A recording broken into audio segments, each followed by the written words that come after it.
하나님의 말씀을 보겠습니다. 하나님의 말씀은 성경 시편 1장 1절에서 6절까지입니다. 시편 1장 1절에서 6절까지 말씀을 같이 읽겠습니다. 이 화면을 보시고요. 시편 1장에서 1절에서 6절까지 같이 읽겠습니다. 성경책은 804쪽입니다. 804쪽. 시작. 복 있는 사람은 악인들의 꾀를 따르지 아니하며 죄인들의 길에 서지 아니하며 오만한 자들의 자리에 앉지 아니하고 오직 여호와의 율법을 즐거워하여 그의 율법을 주야로 묵상하는도다. 그는 시냇가에 심은 나무가 철을 따라 열매를 맺으며 그 잎사귀가 마르지 아니함 같으니 그가 하는 모든 일이 다 형통하리로다. 악인들은 그렇지 아니하며 오직 바람에 나는 겨와 같도다. 그러므로 악인들은 심판을 견디지 못하며 죄인들이 의인들의 모임에 들지 못하리로다. 무릇 의인들의 길은 여호와께서 인정하시나 악인들의 길은 망하리로다. 아멘. 시편 1장 1절에서 6절까지 말씀을 중심으로 은혜를 받겠습니다. 복 있는 자라는 제목입니다. 다 같이 읽겠습니다. 시작. 복 있는 자, 복 있는 사람이라는 말씀입니다. 복 있는 자라는 말씀으로 이 시간 은혜 받겠습니다. 우리 모든 사람들이 가장 원하는 것이 무엇입니까? 바로 복입니다. 복. 특히 우리나라 사람들은 이 복을 굉장히 좋아하지요. 그래서 옛날부터 이 복을 굉장히 사모했습니다. 그래서 새해가 되면은 또 서로 복 받으세요, 복 받으세요 이렇게 하지요. 그래서 하도 복을 많이 좋아하다 보니 심지어 뭐 복절이라든지 온갖 곳에 복자라는 복을 다 썼습니다. 밥그릇에도 쓰고 베개에도 쓰고 이불에도 쓰고 복자가 없는 곳이 없습니다. 그만큼 우리나라 사람들이 이 복을 좋아합니다. 그래서 또 결혼식에도요, 축복하잖아요. 결혼식 하는 신랑 신부에게 복 받으라고 이렇게 형통해라고 복 받으라고 이렇게 합니다. 또 아이를 낳으면 우리 또 집사님 또 자자손손이 자녀를 낳으면은 아이를 낳으면 복덩이가 태어났다고 복자를 이렇게 또 생각합니다. 그런데 우리가 생각하는 이 복은 사람마다 생각하는 복이 다릅니다. 어떤 사람은 돈이 많이 버는 것, 돈 많이 버는 것, 이걸 복이라고 생각하기도 하고, 어떤 사람은 몸이 건강해서 강건하는 것이 복이라고 생각하고, 또 어떤 사람은 세상에서 성공하고 부귀 영화를 누리는 것이 복이라고 생각합니다. 다 맞다고 생각합니다. 그러나 우리 예수 안에서, 성경 안에서 보는 복은 세상이 보는 눈과 조금 다릅니다. 즉 성경은 세상이 말하는 복과는 차원이 좀 다른 것입니다. 오늘 성경 시편 1장 1절에서 6절까지 복 있는 사람, 복 있는 자라는 말씀인데, 시편은 이 1장부터 150장까지 있는 우리 성경에서 가장 장수가 큰 말씀이 시편입니다. 시편은 이스라엘의 다윗 왕이 간절하게 기도하면서 하는 내용으로, 시편은 기도로 되어 있는 이 말씀인데, 이 시편 제1장이 복 있는 사람에 대해서 말씀하고 있는 것입니다. 그래서 하나님이 보시기에 복 있는 사람이 누구인지를 분명히 보여주는 것입니다. 그래서 우리는 세상에서 살지만은 우리 마음과 생각은 하나님께 속해 있기 때문에 하나님께서 주신 복, 하나님 안의 복을 우리가 누려야 되는 것입니다. 그래서 오늘 본문 말씀에 이 말씀에 보면 1절에서 보면은 복 있는 사람은 악인들의 꾀를 따르지 아니하며 죄인들의 길에 서지 아니하며 오만한 자들의 자리에 앉지 아니하고 해서 복 있는 사람을 세 가지로 분류를 했습니다. 그런데 예수님이 이 땅에 오셔서 우리 사람들에게 제일 먼저 말씀하시는 게 산상수훈이라고, 예수님이 산 위에 올라가셔서 자기 따르는 수많은 사람 앞에서 산상수훈이라는 복을 말할 때, 여기에 보면 그 마태복음 5장에 보면은 이 팔복에 대해서 말을 했습니다.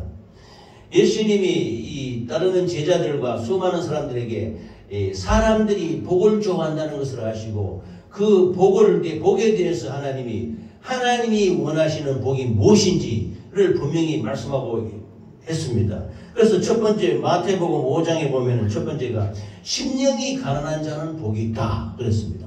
마음이 가난해서 이 마음이 세상 것으로 채우지 아니하고 물질로 돈으로 환경으로 건강으로 채우지 아니하고 심령이 가난해서 하나님을 간절히 사모하는 자가 복이 있으니 심령이 가난한 자는 복이 있느니 저가 하나님을 볼 것이다 그랬습니다. 두 번째는 애통하는 자는 복이 있다 그랬습니다. 애통하는 자는 슬프고 애통하면은 그 위로를 받게 되는 것이죠. 하나님으로부터 애통한 마음을 위로받는 그 자가 복이 있다 이렇게 말씀하셨습니다. 세 번째는 온유한 자는 복이 있다고 그랬습니다. 온유한 자는 마음이 하나님 앞에 아주 견실하고 변치 않고 그 심지가 곧은 사람이 온유한 자라고 합니다.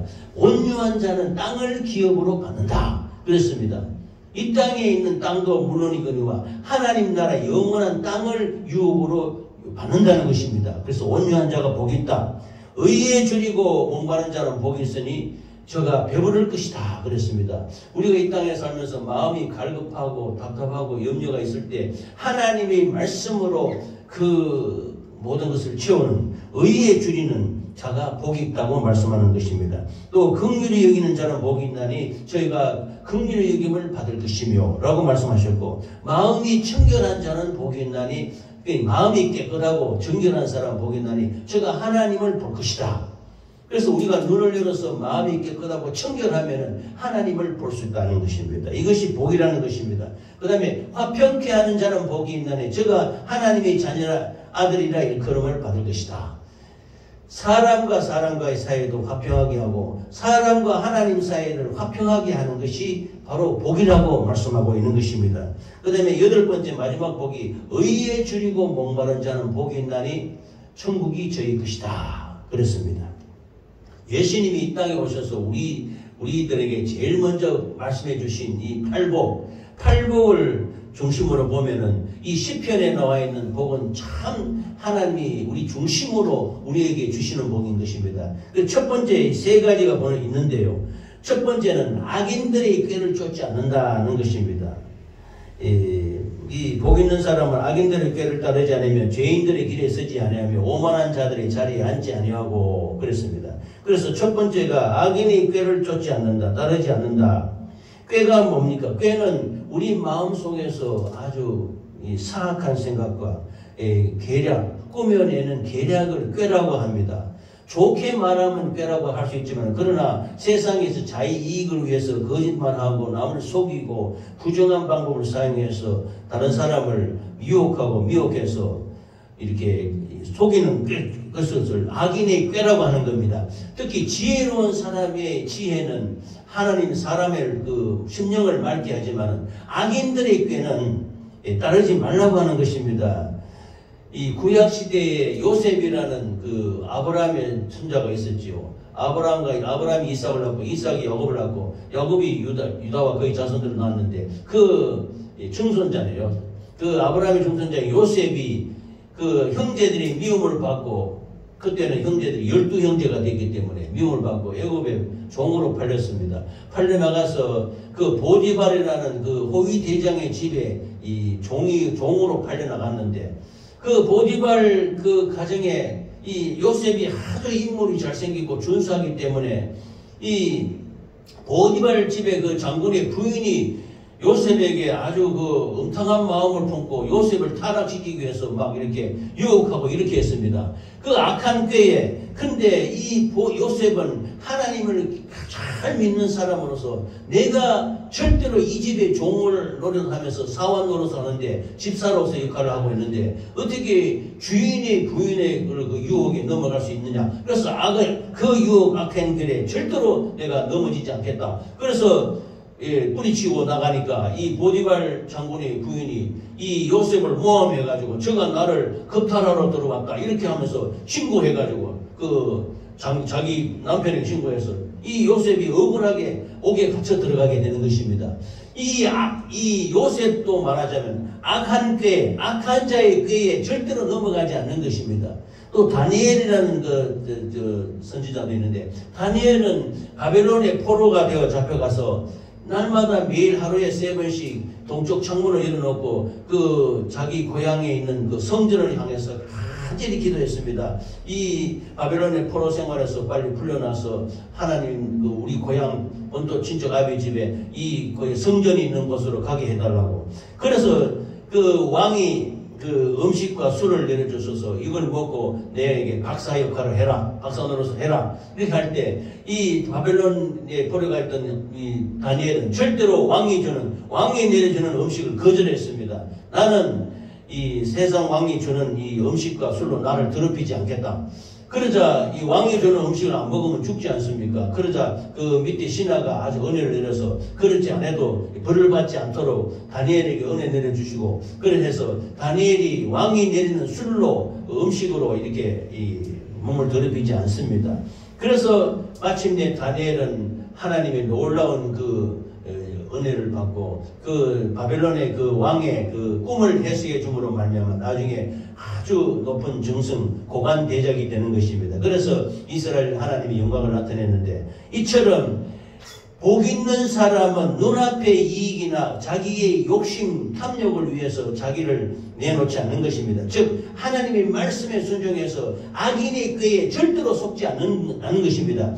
이 성경에 나오는 수많은 인물들이 악인의 꾀를 절대로 따르지 않는 것입니다. 그래서 악한 자의 꾀에 속지 말고 악한 자의 꾀에 따르지 않는 것이 복된 사람이라고 말씀하고 있는 것입니다. 할렐루야. 그러므로 우리도 하나님의 말씀의 지혜로 이 세상의 악한 꾀에 속지 않는 우리 모두가 되시기를 예수 이름으로 축원합니다. 두 번째는 죄인의 길에 서지 않는다는 것입니다. 죄인들의 길.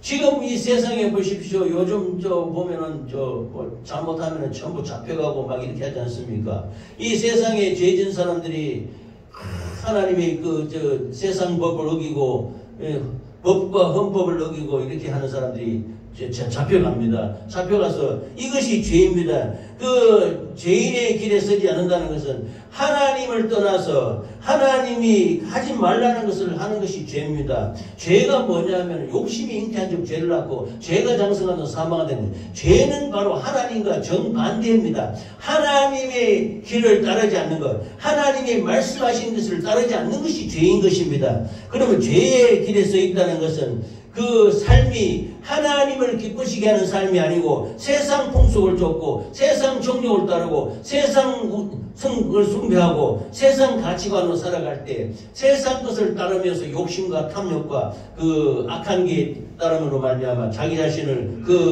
그들에게 동조하게 되는 것입니다. 그래서 로마서 12장 2절에 보면 이렇습니다. 이 세대를 본받지 말고 오직 마음을 새롭게 함으로 너희는 변화를 받아서 하나님이 깊으신 뜻대로 살아라, 이렇게 말씀하고 있는 것입니다. 그러므로 우리는 이 복된 사람은 죄인들의 길에 서지 않는 우리 모두가 되시기 바랍니다. 그러면 악한 자의 길을 쫓지 말고 죄인들의 길에 서지 않는 것이 복된 사람이 걸어가야 될 길이라, 이렇게 말씀하고 있는 것입니다. 세 번째는 오만한 자들의 자리에 앉지 아니하고 그렇습니다. 앉는다는 것은요, 그 사람과 함께하는 것이죠. 우리가 여기 보면은요, 세상 정욕에 나가서 보면은 이 오만한 자리가 많이 있죠. 술자리라든지 노름하고 도박하고 탐욕하고 이렇게 다른 사람 비난하고 하는 아주 그 오만한 자리가 많습니다. 이런 오만한 자리에 앉아있다는 것은 그들과 함께 자리 잡고 그들과 동화되는 상태를 말하는 것입니다. 그러므로 처음에는 조금씩 이게 조금씩 잡혀 들어가다 나중에는 그들과 동화되어서 휩쓸려서 그 오만한 자리에 다 휩쓸려서 빠져들어가게 되는 것입니다. 죄가 처음에는 조금씩 하게가 방축에 물이 셀 때 처음에는 구멍이 조금 새는데 거기에 물이 스며 나오면 처음에는 조금씩 흘러나오잖아요. 그런데 이것이 계속 흘러나오다 보면 거기 구멍이 들어가서 마침내 뚝이 무너지는 그런 경우도 있는 것입니다. 우리 마음이 죄에게 조금씩 양보를 하면은 처음에는 아이 그 정도 하면 괜찮겠지 하고 이렇게 하다가 자꾸 이렇게 넘어져서 나중에는 오만한 자리에 앉아서 마침내 죄악 속에 빠져들게 되는 것입니다. 그러므로 하나님께서 복 있는 사람은 오만한 자리에 앉지 않는다. 그러니까 우리가 하나님의 말씀을 잘 명심하고 이 오만한 자리에 앉지 않는 우리 모두가 되시기를 예수 이름으로 축원합니다. 그래서 오만한 자리, 이 정욕을 구하고 육신대로 살게 만들고 이렇게 내 쾌락에 따라 방종하게 살아가는 것을 오만한 자의 자리라고 말씀하고 있는 것입니다. 다음으로 2장에 보면 1장 2절에 보면 오직 여호와의 율법을 즐거워하여 그의 율법을 최하로 묵상하는 자로다 그랬습니다. 그래서 복 있는 사람은 두 번째는 하나님의 율법의 말씀을 즐거워하는 자가 바로 즐거워하는 것이 복 있는 사람이라고 말씀하고 있는 것입니다. 오직 여호와의 율법을 즐거워하여 그의 율법을 최하로 묵상하는 자로다 그랬습니다. 이것이 뭐냐면 성경을 최하로 읽게 되는 것입니다. 하나님의 말씀을 가까이 하고 하나님의 말씀을 즐거워하고 하나님의 말씀을 복되게 따르는 것을 말합니다. 그러므로 복 있는 사람의 중심에는 하나님의 말씀이 있습니다. 하나님의 말씀이 세상 것을 따르지 않는 것으로 끝나지 않고 하나님의 말씀을 즐거워하고 하나님의 말씀을 사랑하고 하나님의 말씀을 늘 읽고 묵상하는 것이 복 있는 사람이라고 말씀하고 있는 것입니다.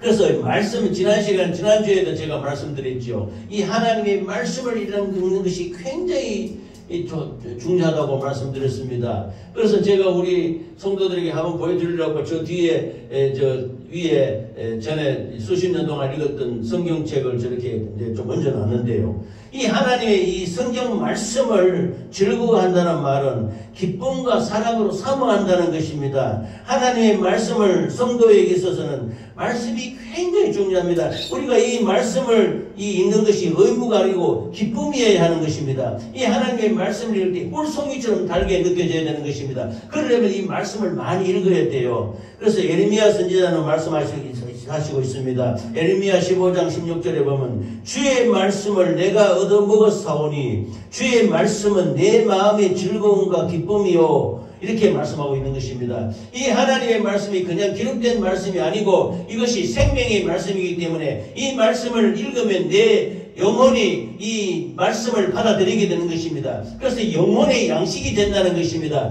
우리가 육신의 양식을 먹지 않습니까? 우리가 아침, 점심, 저녁 이렇게 하루에 새끼도 먹고 이렇게 식사하고 밥을 먹듯이 우리 영혼도 우리 양식이 필요한데 우리 영혼에 우리 심령에 채워지는 양식이 뭐냐? 하나님의 말씀인 것입니다. 그래서 하나님의 말씀을 사랑할 때 그 말씀이 우리의 생각을 새롭게 하고 우리의 삶을 바꾸어주고 우리가 죄인의 길에 들어서지 말고 오만한 자리에 앉지 않고 악한 자의 꾀에 속지 않게 되는 것입니다. 할렐루야. 그러므로 이 말씀을 즐거워하고 말씀을 늘 묵상하는 우리 모두가 되시기를 예수 이름으로 축원합니다.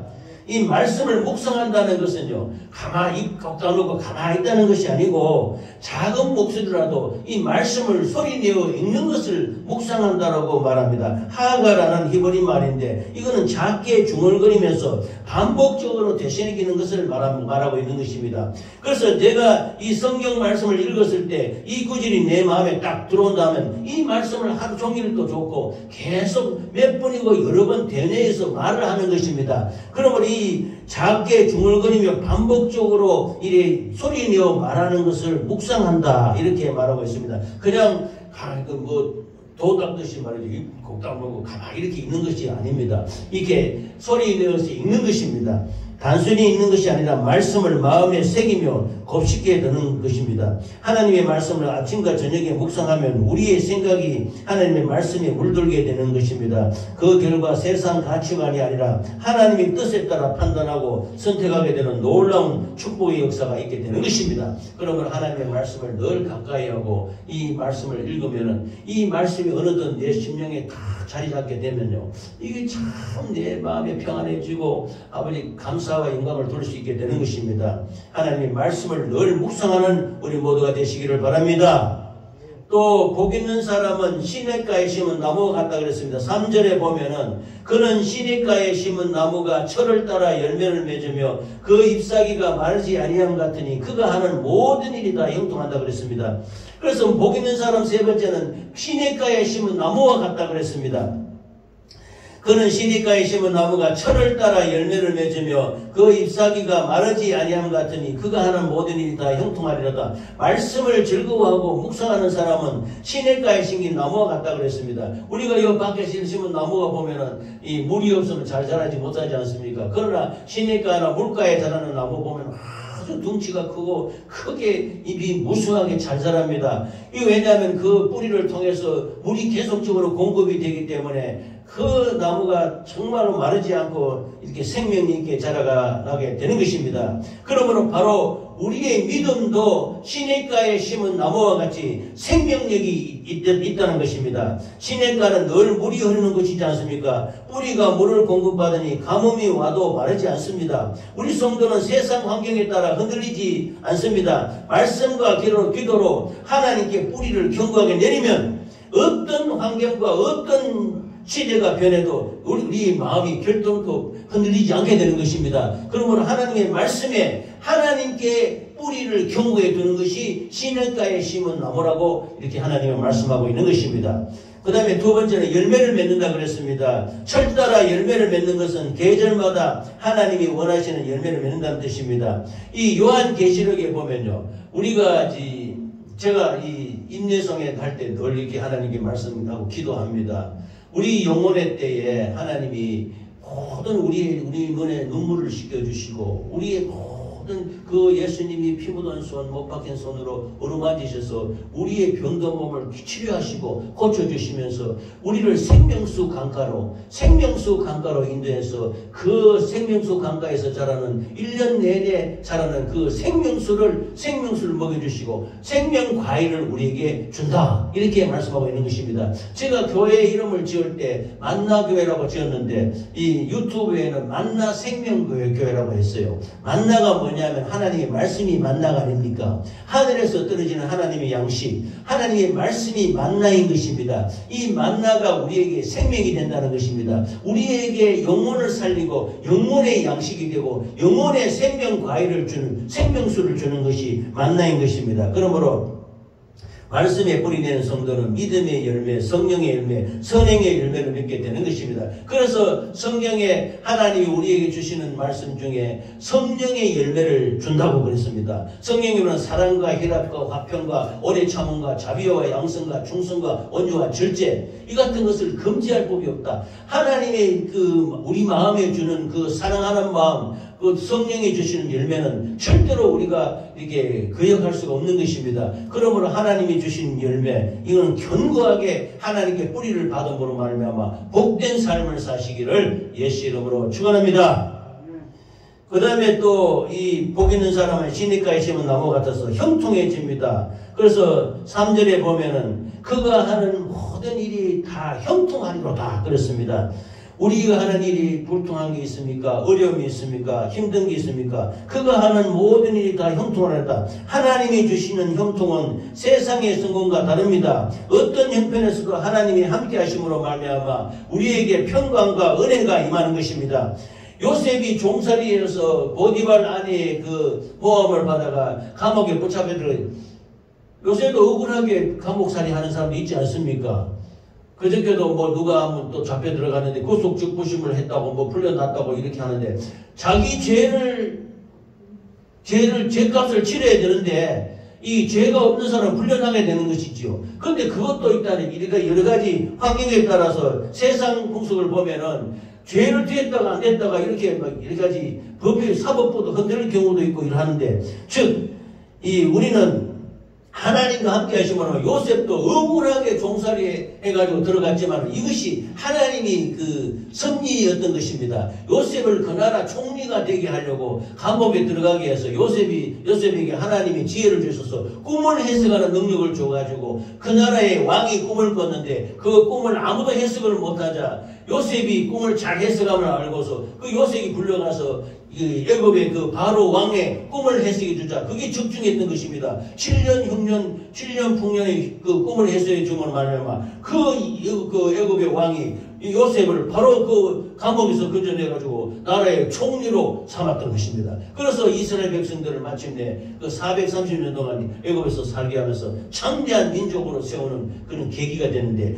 억울하게 참소당하고 억울하게 참 멸시를 당하고 억울하게 종살이 했지만은, 그러나 요셉의 결국을 보면 그 감옥에 들어간 것이 하나님이 형통하게 한 것이에요. 그것이 하나님의 섭리라는 것입니다. 우리가 세상 살아가느라면 여러 가지 힘든 일도 있고 어려운 일도 있고 억울하게 모략을 당하기도 하고 참소당하기도 하지만, 그것이 하나님 안에서는 다 나중에는 더 좋은 형통의 길로 가기 위한 방법이 될 수 있는 것입니다. 할렐루야. 하나님 안에 견고하게 뿌리를 바르면은 억울한 것 같고 힘든 것 같고 괴로운 것 같지만은 하나님이 나중에 다 그 합력해서 형통의 길로 인도해 주실 줄 믿는 것입니다. 할렐루야.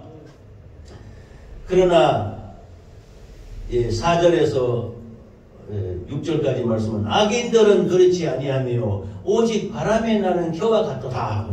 우리 풍구라 그러죠. 풍구. 우리 집사님 곡식 주수해서 바람을 돌려가 옛날에는 막 손으로 돌려서 이렇게 붙이지 않았습니까? 그래서 깍쟁이를 날려보내고 이랬지 않습니까? 근데 악인들이 그렇다는 겁니다. 악인들은 그 마음이 견고하지 못해서 바람에 나는 겨와 같다. 바람이 불고 하면 이거 겨가 다 날려가 버립니다. 알고 보면 밑에 떨어지는데 겨는 다 날려가 버립니다. 그러므로 악인들은 심판을 견디지 못하며 죄인들이 의인들의 모임에 들지 못한다. 그렇습니다. 우리가 세상에 우리가 죄인 됐을 때 우리 주 예수 그리스도께서 우리를 위해 십자가에 살찌고 피 흘려 죽으심으로 말미암아 우리를 의인의 길로 인도해 주셨습니다. 우리는 어렵지 못한데 우리를 예수 그리스도의 보혈의 피로 말미암아 십자가에서 우리를 살찌고 피 흘려 죽으심으로 말미암아 그 흘리신 보혈의 피가 우리를 의롭게 인정해 주는 것입니다. 그래서 이 악인들은 심판을 견디지 못하고 죄인들이 의인의 모임에 들지 못하지만은 우리는 의인으로서 칭함을 받고 여호와께서 인정하심으로 말미암아 하나님이 거룩한 그 반열에 우리가 동참하게 되는 것입니다. 할렐루야. 그러므로 우리는 죄인의 길에 서며 악인의 꾀를 쫓고 죄인의 길에 서며 오만한 자리에 앉지 않는 복된 믿음의 사람이 되시기를 예수 이름으로 축원합니다. 그래서 악인은 망한다 그랬습니다. 악인들은 그렇지 아니하므로 바람에 나는 겨와 같도다 했습니다. 무릇 의인들의 길은 여호와께서 인정하시나 악인들의 길은 망하리로다. 시편은 복 있는 사람의 길과 악인들의 길을 뚜렷이 대조하게 말씀하고 있습니다. 악인은 바람에 나는 겨와 같다고 했습니다. 즉 쭉정이는 다 날아가 버립니다. 그러나 알고 보면 밑으로 다 떨어져서 수확이 되는 것이지요. 그래서 겉보기에는 화려하지만 실속이 없고 바람 한번 불면 날아가 버리는 그 악한 꾀를 쫓지 말고 하나님이 견고하신 믿음 안에 하나님의 있는 의인의 길만 인정하십니다. 악인의 길은 결국 사라집니다. 따라서 우리는 세상적인 성공보다 하나님께서 인정하는 믿음의 길로 나아가시기를 예수 이름으로 축원합니다. 오늘 우리 주시는 말씀 복 있는 자인데요. 복 있는 자는 정말 하나님의 말씀에 바로 서서 견고하게 서서 악인의 꾀를 쫓지 않고 죄인의 길을 쓰지 않고 오만한 자리에 앉지 않고 하는으로 말미암아 하나님이 형통한 길로 인도하시는데 시편 말씀은 정말로 읽으면 읽을수록 우리에게 복된 말씀입니다. 이것이 기도가 되어서 우리에게 하신 모든 말씀을 하나님이 우리 말씀을 통해서 우리가 이걸 엎조리고 우리가 늘 되뇌이면 우리 심령에 이 하나님의 말씀이 살아 역사에 있어서 그 하나님의 말씀대로 복된 믿음의 길로 나아갈 수 있게 되는 것입니다. 할렐루야.